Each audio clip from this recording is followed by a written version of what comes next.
I think most of us in the last few weeks got an electric bill in the mail. Connecticut residents currently pay the second highest electric rates in the continental U.S. Why is this? At the same time, we have some of the lowest cost in regards to generating electricity in the country. Well, this has to do with deregulation, obviously, but it also has to do with quirky federal pricing rules that allows the bids to be rigged. What I mean by that, when generators generate electricity, if one says they can bid it at 0 and the other says 15, they all get to charge 15. As a result, you have generators reaping huge, unprecedented profits. And based on filings with the Federal Energy Regulatory Commission, or FERC, and analyzing other electric auctions, it's estimated that this would generate over $400 million a year. What I mean by this is the windfall profits tax. A windfall profits tax would operate by assessing a 20% by assessing a 20% tax on a 50% tax, on any profit greater than 20%. In other words, they would be able to keep 100% of the first 20% rate of return, and they would be able to retain 50% over the 20% rate of return. Who would this apply to? Simply put, the windfall profits tax would apply to generators who are seeing a rate of return greater than 20%.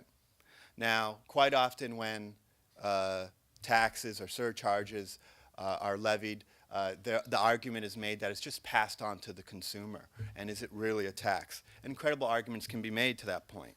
However, this is not something that can be passed on to the consumer. Because of the way the federal rules work, they are not able to adjust their prices based on this tax. Also, it's important to note that they would be making profits far exceeding what the utility companies are currently allowed to make. Generators may make the argument that they may choose to not generate electricity if the windfall profits tax is applied here in the state of Connecticut. The fact of the matter is it would be considered business malpractice to forego a system that allows you to pocket 100% of your 20% profit and 50% of anything over that. This is a very unique scenario. Only in New England do we have these rules that allow generators to rig the bidding system. They may make the argument that a windfall profits refund would discourage the construction of new generation. Some argue that we need new generation here in the state to keep electric costs low. The fact of the matter is there's absolutely no evidence of that.